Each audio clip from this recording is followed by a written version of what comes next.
to cover bribe payments, not hush payments, bribe payments you made on his behalf. One in 2017 of March, and another August 2017 after he was sworn in as president. They are upset that while my colleagues are trying to discredit your testimony by some of your own unlawful acts and lies, that they are disconnected with the fact that you were the personal lawyer for this president of the United States, that this president chose you as his legal counsel. My stance has always been the same, Mr. Chairman, based on the facts, not on future reports that we're all waiting on. My residents back home don't need a collusion cause with a foreign government to know this president, individual one, has disregarded the law of the land, the United States Constitution, and that he has misused his pardon powers. In the sentencing memo, Mr. Cohen, filed by the federal prosecutors in New York in December last year, they stated, quote, in particular, and as Cohen himself has now admitted with respect to both payments, he acted in coordination with and at the direction of individual one. Mr. Cohen, as you know, President Donald J. Trump brand comes first, not the American people. Based on what you know now, based on what we know now, is that individual one used his money, businesses, and platform to enrich himself, his brand, and then the process directed you, Mr. Cohen, to commit multiple felonies, and you covered it up, correct? That's correct. You called it protecting his brand, correct? And him as well. Mr. Cohen, with this, do you think the President of the United States is making decisions in the best interest of the American people? No, I don't. Especially those you said that he used horrible words about, like African Americans, Muslim Americans, and just to make a note, Mr. Chairman, just because someone has a person of color, a black person working for them, does not mean they aren't racist. And it is insensitive that some would even say it's the fact that someone would actually use a prop, a black woman, in this chamber, in this committee, is own racist in itself. Donald Trump is setting a precedent. Mr. Chairman, I ask that her words be taken down. A precedent. I reclaim my time. Mr. Chairman, Trump is setting a precedent. Mr. That Chairman, the highest office can be attained Mr. Chairman, the through rules legal are clear. activity. Cover up and hold on to business assets to break campaign finance laws and constitutional clauses. What we have here, Mr. Chairman, is criminal conduct and the pursuit of the highest public office by Mr. Cohen and individual one. I hope that the gravity of this situation hits everyone in this body and in Congress and across this country. Thank you, Mr. Chairman. I yield the rest of my time. Mr. Chairman, I ask that her words, when she's referring to an individual member of this body, be taken down and stricken from the record. I'm sure she didn't intend to do this, but if anyone knows my record as it relates, it should be you, Mr. Chairman. Chairman, I would like to... Hold on. I want the words read back. No. We want to know exactly what she said about a colleague. Excuse me. Would you like to rephrase that statement, Ms. Tlaib? Thank you, Mr. Chairman. I can actually read it from here. Just to make a note, Mr. Chairman, that just because someone has a person of color, a black person working for them, does not mean they are racist. And it is insensitive that someone would even say racist, say it is racist in itself, and to use a black woman as a prop to prove it otherwise. And I can submit this for the record. If a colleague is thinking that that's what I'm saying, I'm just saying that's what I believe to have happened. And if, as a person of color in this committee, that's how I felt at that moment, and I wanted to express that. But I am not calling the gentleman, Mr. Meadows, a racist for doing so. I'm saying that in itself, it is a racist act. Well, I hope not, Mr. Chairman, because I need to be clear on this particular... Mr. Chairman... Mr. Meadows, wait a minute. I've defended you with false accusations. Mr. Meadows, I'm the chair. Yes, sir, you are. Thank you. Right. I will clear this up. Now, Ms. Tlaib, I want to make sure I understand. You were not intending to call Mr. Meadows a racist, is that right? No, Mr. Chairman, I do not call Mr. Meadows a racist. I am trying, as a person of color, Mr. Chairman, just to express myself and how I felt at that moment. And so, just for the record, that's what was my intention. All right. All right. Mr. Meadows. Mr. Chairman, there's nothing more personal to me than my relationship. My nieces and nephews are people of color. Not many people know that. You know that, Mr. Chairman. And to indicate that I asked someone who is a personal friend of the Trump family, who has worked for him, who knows this particular individual, that she's coming in to be a prop, it's racist to suggest that I asked her to come in here for that reason. Mr. President, the president's own person, she's a family member. She loves this family. She came in because she felt like the President of the United States was getting falsely accused. And Mr. Chairman, you and I have a personal relationship that's not based on color. And to even go down this direction is wrong, Mr. Chairman. First of all, I want to thank the gentleman for what you have stated. If there's anyone who is sensitive with regard to race, it's me. Son of former sharecroppers that were basically slaves. So I get it. I listened very carefully to Ms. Tlaib, and I think, and I'm not going to put words in her mouth, but I think she said that she was not calling you a racist. And I thought that we could clarify that. Because, Mr. Meadows, you know, and of all the people on this committee, I've said it and got in trouble for it, that you're one of my best friends. I know that shocks a lot of people. And likewise, Mr. Chairman. But you are. And I could see and feel your pain. I feel it. And so, and I don't think Ms. Tlaib intended to cause you that kind of pain and that kind of frustration. Did you have a statement, Ms. Tlaib? I'm going to yield to you. We can just straighten this up. Mr. Chairman, and to my,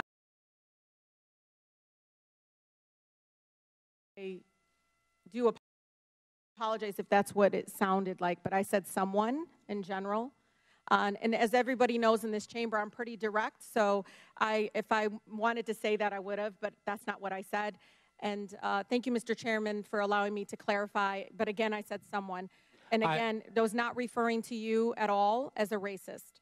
Well, I thank the gentlewoman for her comments. I thank the chairman for working to clarify this, and I appreciate the chairman's intervening.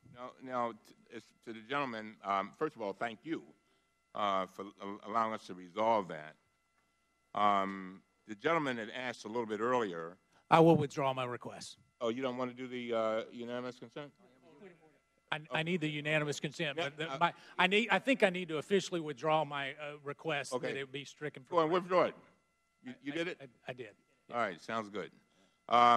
Now, I will recognize you for your unanimous consent. I think you want to put in the record some documents. Yeah, thank you, Mr. Chairman. I ask unanimous consent that we put forth in the record the Vanity Fair article, which indicates that Michael Cohen must be the most gifted consultant in America, outlining his insights into government, health care, and policy and real estate, suggesting that it's not a real company, but and just like he's not a lawyer. Without objection, so ordered. Thank you. I ask unanimous consent that the LA Times article of July 16, 2018 actually be put in the record, which outlines the $1.2 million payment and their misgivings thereafter. Without objection, so ordered. Any other unanimous consent requests? Size. Thank you, Mr. Chairman. I ask unanimous consent to make the February 9th, 2019 Washington Post profile of Michael Cohen, titled Michael Cohen's Secret Agenda, part of the record. This story shows Cohen to be a selfish manipulator who is all about himself. It even has a false anecdote about how he once claimed to deliver his own son, his own baby. Without objection, so ordered. Thank you, Mr. Chairman. I ask unanimous consent to make the May 9th, 2018 Washington Post article, South Korean firm paid Michael Cohen $150,000 as it sought contract from U.S. government, as part of the record. The article reported Korea Aerospace Industries paid a shell company run by Cohen. Without objection, so ordered. Thank you, Mr. Chairman. I ask unanimous consent to make Michael Cohen's sentencing statement to the Southern District of New York part of the record. The statement establishes that Michael Cohen continues to falsely blame his crimes on blind loyalty to the president, but only Cohen is to blame for his many false statements to financial institutions and the IRS. Without objection, so ordered. I ask unanimous consent to make the August 20th, 2018 CNN article, Fed Scrutinizing Michael Cohen's Former Accountant and Bank Loans, part of the record. Cohen's accountant was subpoenaed to appear before a grand jury and required a lawyer. In his sentencing memo, prosecutors said Cohen attempted to blame his tax evasion on his accountant. Without objection, so ordered. Two more, real quickly. Sure. Ask unanimous consent to make the February 26, 2019 order filed by the Appellate Division of the State of New York regarding disciplinary proceedings against Michael Cohen part of the record. This order, which proactively applies starting February 28th, establishes Cohen committed a serious crime and ceased being an attorney when he was convicted of lying to Congress. Without objection, so ordered. And finally, Mr. Chairman, I ask unanimous consent to make the July 26, 2018 Washington Post article, Michael Cohen secretly recorded Trump. Does that make him a bad lawyer? Part of the record. The article describes potential ethical violations of a lawyer, Cohen, recording his client, Trump, without the client's knowledge. Without objection, so ordered. Mr. Norman. Thank you. Thank you, Mr. Chairman. I ask unanimous consent to make the January 18, 2019 Huffington Post article, 11 tweets from the fake fan account, Stud, Michael Cohen paid to fawn over him, part of the record.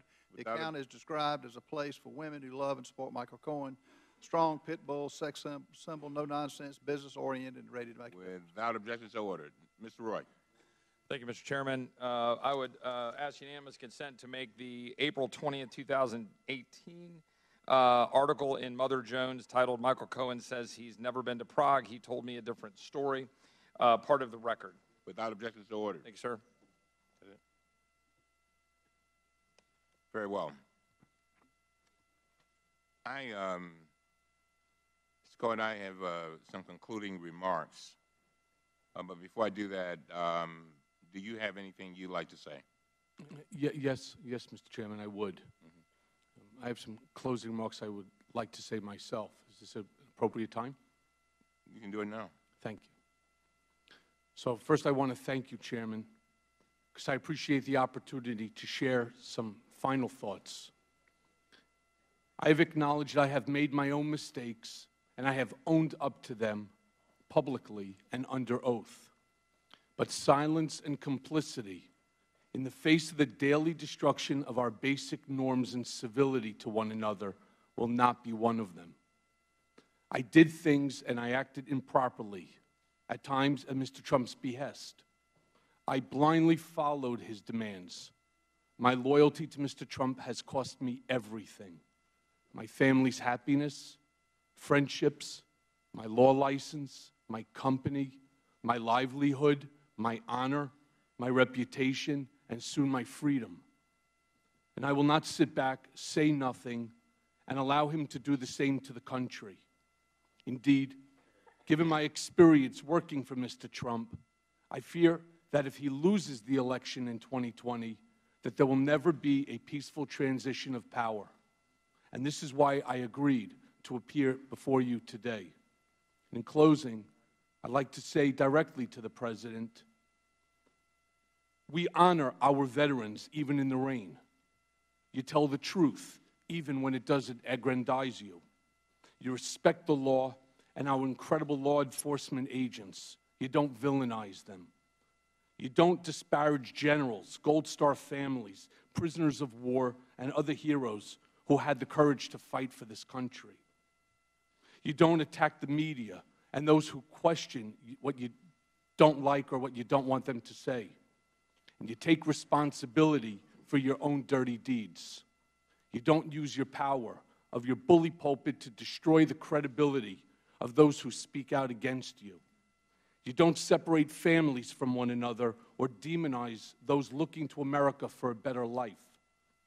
You don't vilify people based on the God they pray to, and you don't cuddle up to our adversaries at the expense of our allies. And finally, you don't shut down the government before Christmas and New Year's just to simply appease your base. This behavior is churlish, it denigrates the office of the president, and it's simply un-American. And it's not you. So to those who support the president and his rhetoric, as I once did, I pray the country doesn't make the same mistakes that I have made or pay the heavy price that my family and I are paying. And I thank you very much for this additional time, Chairman. Thank you very much. The ranking member has a closing statement. Thank you, Mr. Chairman. We know Mr. Cohen has been dishonest in the past. That's why he's going to prison in 2 months. But there are things today that he said during the several hours of questioning that just don't add up either. He said he never defrauded any bank when he was having a conversation questioning from Mr. Comer. Obviously, that's not true because he's going to prison for that very offense. He said today he was a good lawyer who understood the need to represent his client with legal advice. But in his written testimony, he said he never bothered to consider whether payments to women were improper, much less the right thing to do. He attested in his signed truth and testimony form that he did not have any reportable contracts with foreign government entities. Earlier, he admitted to having consulting agreements with at least 2 foreign entities owned in part by foreign governments, BTA Bank of Kazakhstan and Korea Aerospace Industries of South Korea. He said to Chairman Cummings that Donald Trump directed him and the Trump Organization CFO Alan Weiselberg to, quote, go back to his office and figure out how to make the $130,000 payment. But in his testimony, he says, Mr. Trump directed me to use my own personal funds from the home equity line of credit to avoid any money being traced back to him that could negatively impact the campaign. And in response to a question about him paying to set up the fake Twitter account at Women for Cohen, that he didn't direct the commission of that Twitter account. He says, I didn't set that up, and it was done by a young lady that works for the firm, when in fact, he did ask the IT firm Redfinch to set it up, according to the owner of Redfinch. And finally, he said he didn't want a job with the administration, even though the attorneys with the Southern District of New York stated that this was a fact. When asked about this, they said, I wouldn't call them liars, but that statement is not accurate. Mr. Chairman, I think maybe more importantly is what we should have been doing today. Mr. Meadows and I sent you a letter asking you to have Mr. Rosenstein here. I think it's important to know that last week when you announced that Mr. Cohen was coming this week, just happened to be the very same week that we learned the Deputy Attorney General of the United States was thinking about wearing a wire to record the Commander-in-Chief, was actually contemplating talking to cabinet members and invoking the 25th Amendment. That's what we should be focused on, not this sad display we've had to go through the last several hours. And again, it's not my words. You can take the words of the former General Counsel for the House of Representatives under Tip O'Neill. So I hope we've learned some things here today. But Mr. Chairman, as I said earlier, your first big hearing, the first announced witness of the 116th Congress, is a gentleman who is going to prison in 2 months for lying to Congress. I don't think that's what we should be focused on. Yield back. Thank you very much. You know, I've sat here and I've listened to all of this, and it's very painful.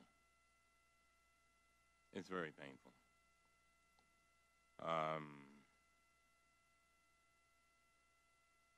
You made a lot of mistakes, Mr. Cohen, and you've admitted that. And, you know, one of the saddest parts of this whole thing is that some very innocent people are hurting too. And you acknowledge that. And that's your family. And so you come here today and deep in my heart, you know, and when I practiced law, I represented a lot of lawyers who got in trouble. And you've come saying I had made my mistakes, but now I want to change my life. And you know, if we as a nation did not give people an opportunity after they made mistakes to change their lives, a whole lot of people would not do very well. I don't know where you go from here. As I sat here and I listened to both sides, I just felt as if, and you know, people are now using my words that they took from me, that didn't give me any credit. We're better than this. We are so much, we really are. As a country, we are so much better than this. And, you know, I told you, and for some reason, Mr. Cohen, I tell my children, I say when bad things happen to you, do not ask the question, why did it happen to me? Ask the question, why did it happen for me? I don't know why this is happening for you. A small part of it is for our country to be better. If I hear you correctly, it sounds like you're crying out for a new normal, for us getting back to normal. It sounds to me like you want to make sure that our democracy stays intact. When the one meeting I had with President Trump, I said to him, the greatest gift that you and I, Mr. President, can give to our children is making sure that we give them a democracy that is intact. A democracy better than the one that we came upon. And I'm hoping that the things you said today will help us begin to get back there. You know, I mean, come on now. I mean, when you got, according to the Washington Post, our president has made at least 8,718 false or misleading statements. That's stunning. That's not what we teach our children. I don't teach mine that. And for whatever reason, sounds like you got caught up in it. You got caught up in it. You got caught up in it. And some kind of way, I hope that you will, I know that it's painful going to prison. I know it's got to be painful being called a rat. And let me explain. A lot of people don't know the significance of that, but I live in the inner city of Baltimore. All right? And when you call somebody a rat, that's one of the worst things you can call them, because when they go to prison, that means a snitch. I'm just saying. And so the president called you a rat. We're better than that. We really are. And I'm hoping that all of us can get back to this democracy that we want and that we should be passing on to our children so that they can do better than what we did. And so you wonder whether people believe you. I don't know. I don't know whether they believe you. But the fact is that you come, you have your head down, and this has got to be one of the hardest things that you could do. Let me tell you the picture that really, really pained me. You were leaving the prison, you were leaving the courthouse, and I guess it's your daughter had a braces or something on. Man, that thing hurt me. As a father of two daughters, it hurt me. And I can imagine how it must feel for you. But I'm just saying to you, I want to, first of all, thank you. I know that this has been hard. I know that you face a lot. I know that you are worried about your family. But this is a part of your destiny. And hopefully, this portion of your destiny will lead to a better Michael Cohen, a better Donald Trump, a better United States of America, and a better world. And I mean that from the depths of my heart. When we're dancing with the angels, the question will be asked, in 2019, what did we do to make sure we kept our democracy intact? Did we stand on the sidelines and say nothing? Did we play games? And I'm tired of these statements saying, people come in here and say, oh, this is the first hearing. It is not the first hearing. The first hearing was with regard to prescription drugs. Remember, a little girl, a lady sat there, Miss Wortham, her daughter died because she could not get $333 a month in insulin. That was our first hearing. Second hearing, H.R. 1, voting rights, corruption in government. Come on now. We can do more than one thing. And we have got to get back to normal. With that, this meeting is adjourned.